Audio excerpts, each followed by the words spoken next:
probably thinking more or less like he could die tomorrow just by a random bolt piercing his armor. So making an actual connection is probably like something that's actually scares him more than anything.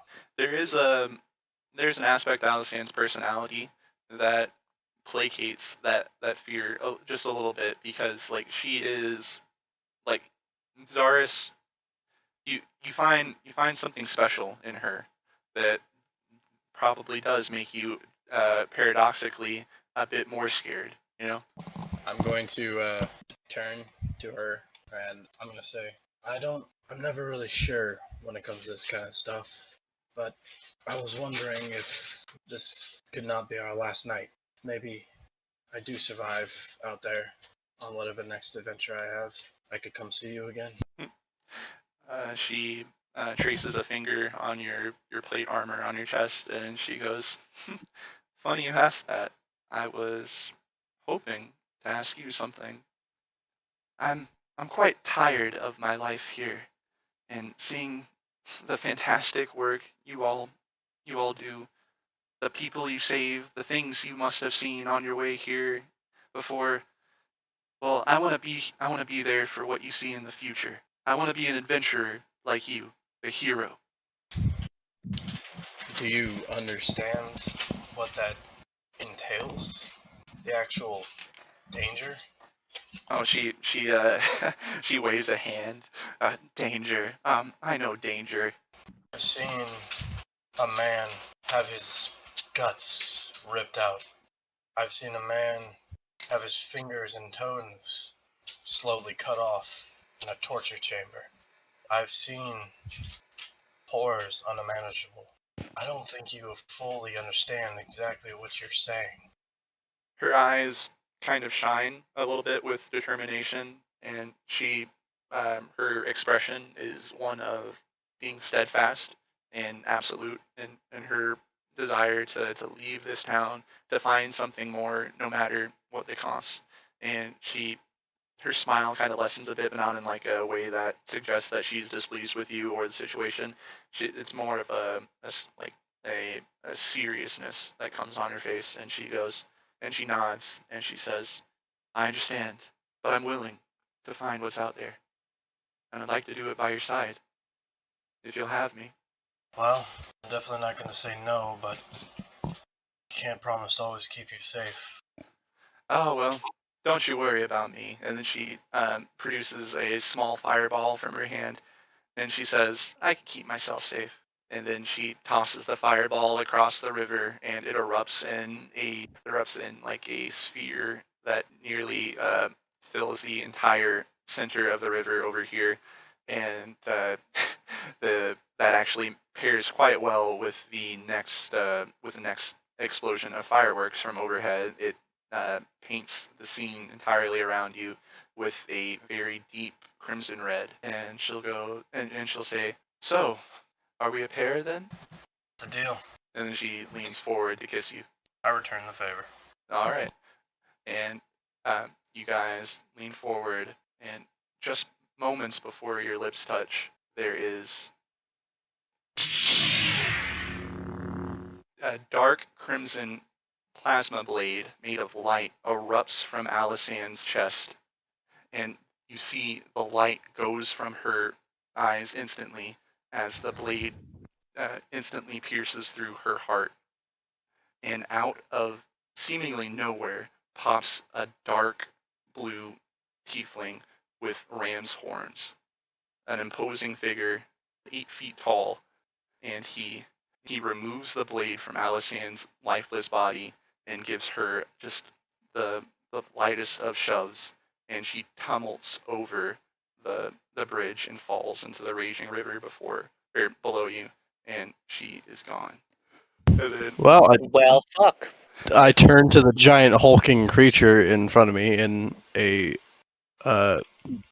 mix of shock and horror, and simply draw my blade. all right, go ahead and roll initiative as this figure before you just grins and raises his plasma blade, and then he says, "Hello, little gray worm." It's such a pleasure to meet you finally. So yeah, roll initiative. Alrighty. 8. Yeah, that definitely was not how I thought that was going to happen. Yeah. Brutal. I mean, that was fucking great, honestly. I loved that. I roll a 16. Well, you you beat him. He got a 6 total. Oh wait, no. I'm sorry. 9? Yeah, 9. So yeah, he's still. So yeah, you go for it. I mean, well, technically, see, the thing is, this is like a surprise round. So like, he kills her, and he's. I can't be surprised. My long sword of warning. Okay, fair enough. Yeah, okay. So go ahead and try to swing on him. Alrighty. Well, that's a 10 to hit on the first attack. Oh shit. Let me. Yeah. He's stunned. Misses. All right, I assumed.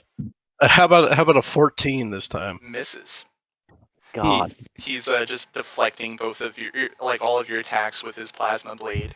I'm still very shocked by the entire situation that has just unfolded in front of me. Mm-hmm. Was that all?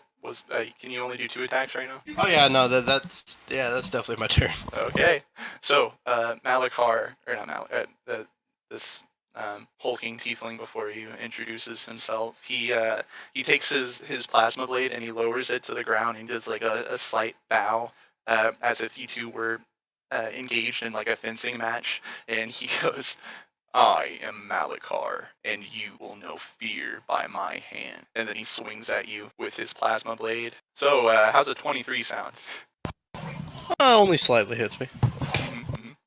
So, go ahead and take 5 slashing damage, and then roll, and then 12 fire damage. So 17 damage total.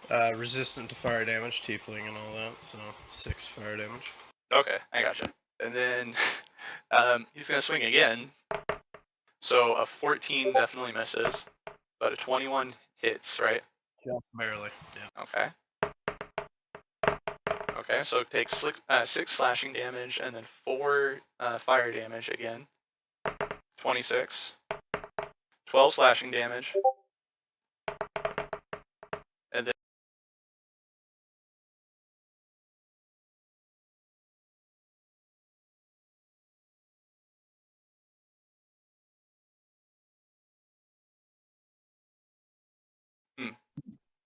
okay, fair enough. Yeah, okay, so go ahead and try to swing on him.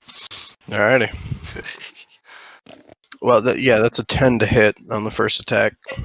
Oh shit. Let me. Yeah. He's stunned. Misses. All right, I assumed. How about a 14 this time? Misses. God. He's just deflecting both of all of your attacks with his plasma blade. I'm still very shocked by the entire situation that has just unfolded in front of me. Mm-hmm. Was that all? Can you only do 2 attacks right now? Oh yeah, no, that's definitely my turn. Okay, so Malachar, or not Malachar, the hulking tiefling before you introduces himself. He takes his plasma blade and he lowers it to the ground and does like a slight bow, as if you two were engaged in like a fencing match, and he goes, "I am Malachar, and you will know fear by my hand." And then he swings at you with his plasma blade. So, how's a 23 sound? Only slightly hits me. Mm-hmm. So, go ahead and take 5 slashing damage, and then roll, and then 12 fire damage. So 17 damage total. Resistant to fire damage, tiefling and all that, so 6 fire damage. Okay, I gotcha. And then he's gonna swing again. So a 14 definitely misses, but a 21 hits, right? Just barely. Yeah. Okay. Okay, so it takes 6 slashing damage and then 4 fire damage again. 26. 12 slashing damage, and then 8 fire damage. Fuck. And that is it for his turn right now. Yeah, and then Is that all? yeah, that's it for his turn. He's got more attacks, but he looks at you and his eyes are gleaming in a way that you've seen cats have when going after a field mouse. So yeah, no insight roll required for that. You are very clearly in the presence of you are very clearly in the presence of a predator that has deemed you his prey. On that last attack he made, I'm gonna just expunge my hellish rebuke that I have from the legacy. He needs to make a dex save for me. That's fine. Nat 20. Alright, he Oh, takes fuck. half damage, 19. 19. Half Okay. again, He's too, gonna 'cause hellish it's rebuke tiefling. at you. Jesus. It's half-halved, by the way, obviously. Have. Okay, I gotcha. I was If he's that was fire. yeah, he is tiefling. So make a dex save. 19. A pass. So but go ahead and take 3 fire damage as you two just lob off fireballs back and forth at each other. But yeah. So yeah, it's back to your turn.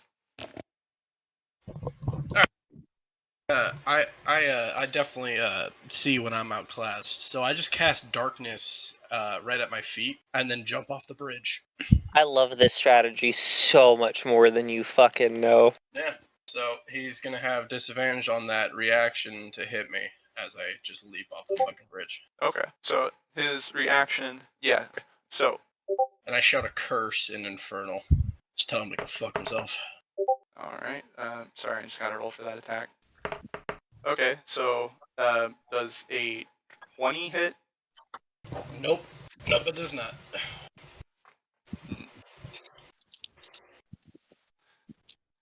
Okay.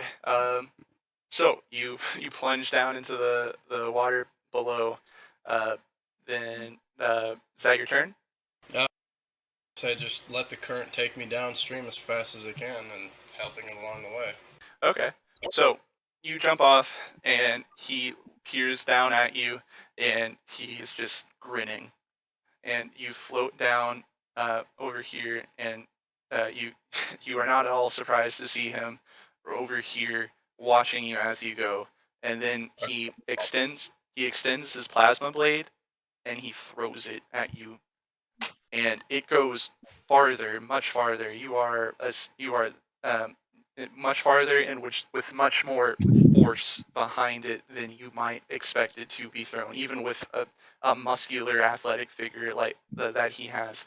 But it goes through it flies through the air perfectly in position, and it goes through your lower abdomen, and then he's not done.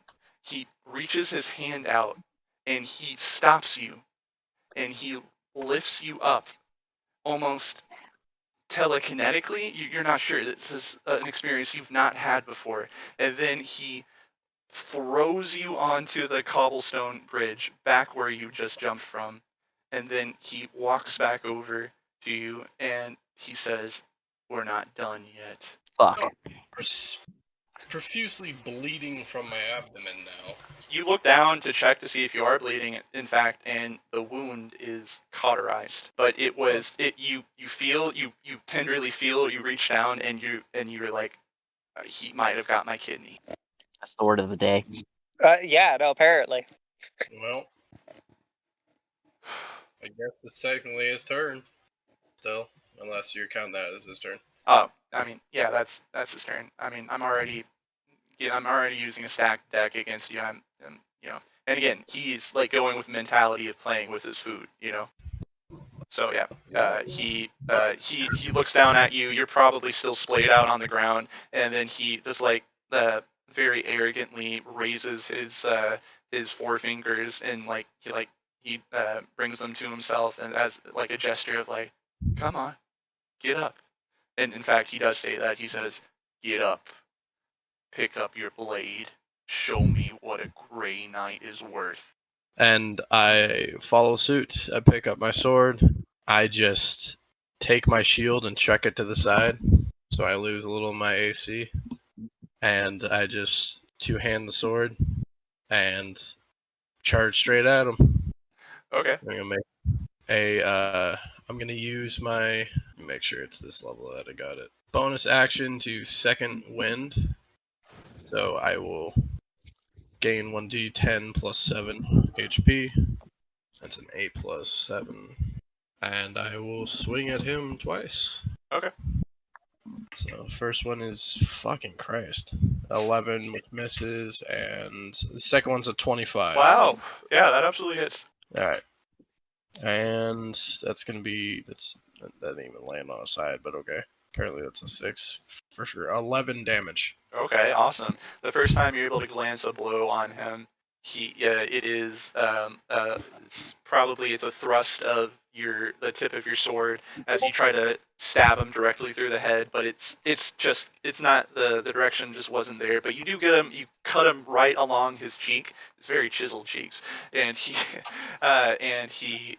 will.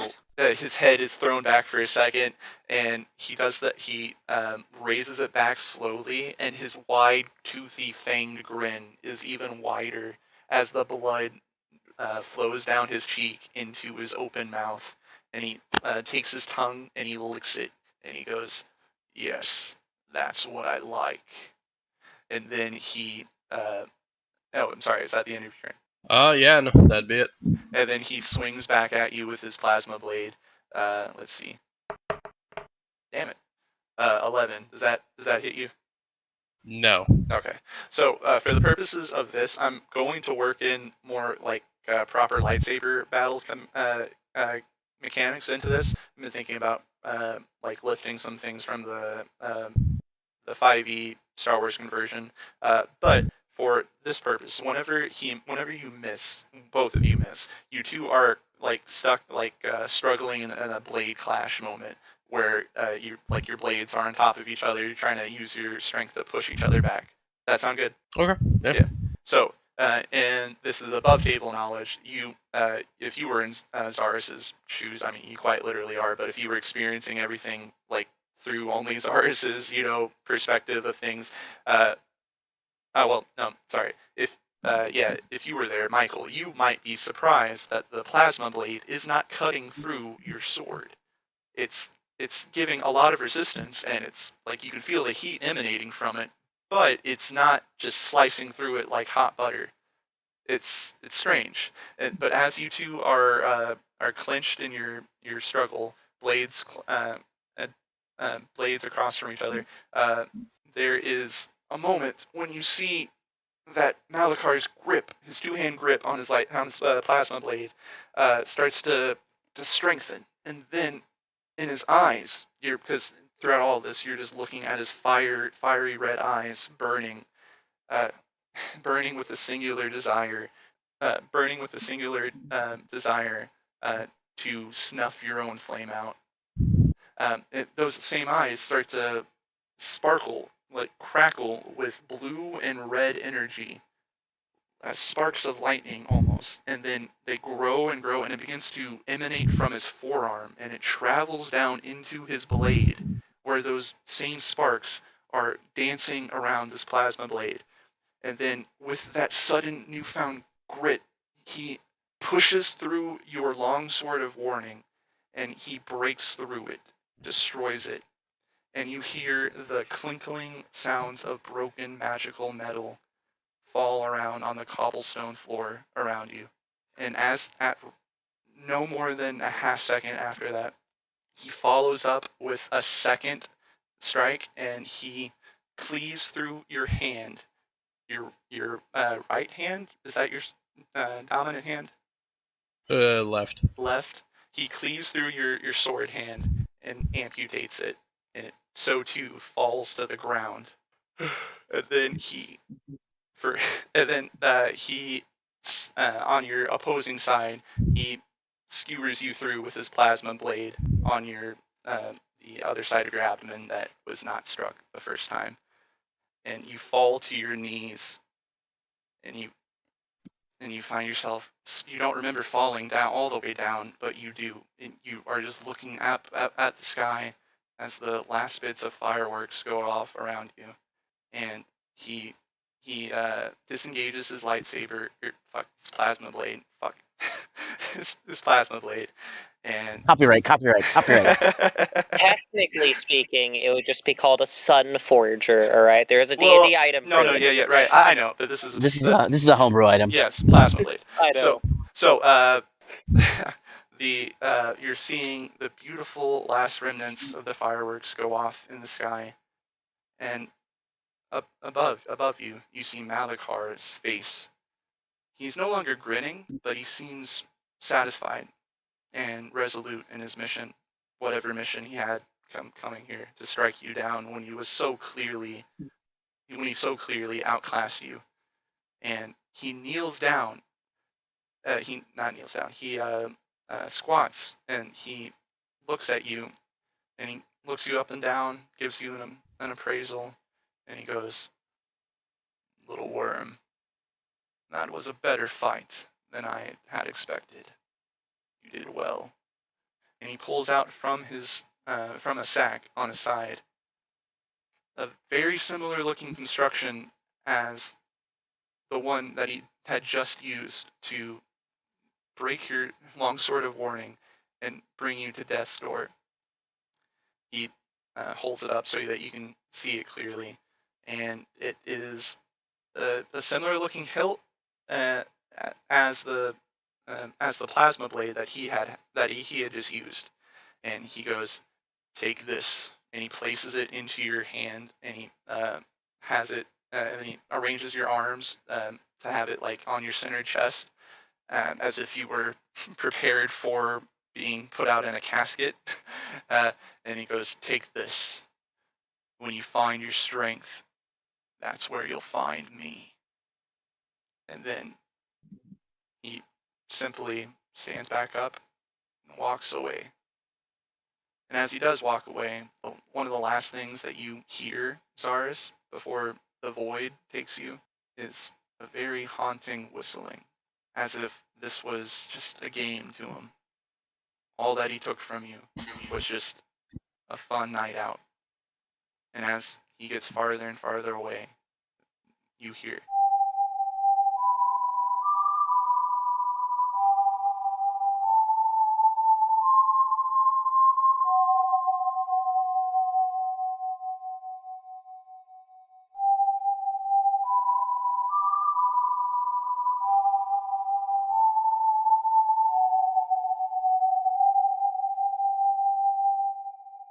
And with that, Zarrus, you fade away into unconsciousness. And all right, so back to the party.